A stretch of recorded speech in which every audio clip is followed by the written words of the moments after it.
نبی اکرم صلی اللہ علیہ وسلم کے دنیا سے پردہ فرمانے کے بعد حضرت بلال رضی اللہ تعالی عنہ شام چلے گئے اور وہیں بس گئے۔ ایک عرصہ بعد خواب میں سرکار کی زیارت ہوئی۔ پوچھا، بلال ہم سے ملنا کیوں چھوڑ دیا؟ آنکھ کھلتے ہی رات ہی کو مدینہ کی طرف رخت سفر باندھ لیا۔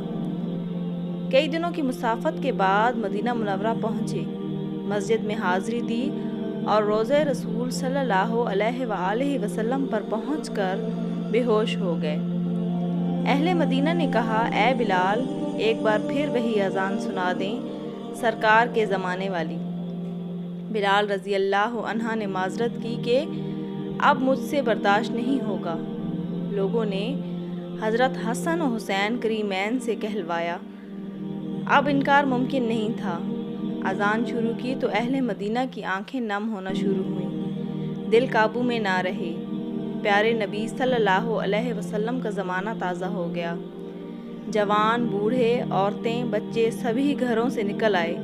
غم سے نڈھال بے قرار ہچیاں بندھ گئیں۔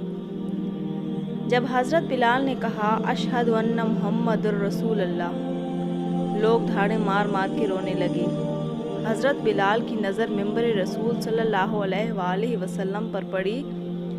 ممبر خالی تھا، سرکار نہیں تھے۔ خالی ممبر دیکھ کر بے ہوش ہو کر گر پڑے، اذان مکمل نہ کر سکے۔ ہوش میں آئے تو پھر روتے ہوئے شام کی طرف روانہ ہو گئے۔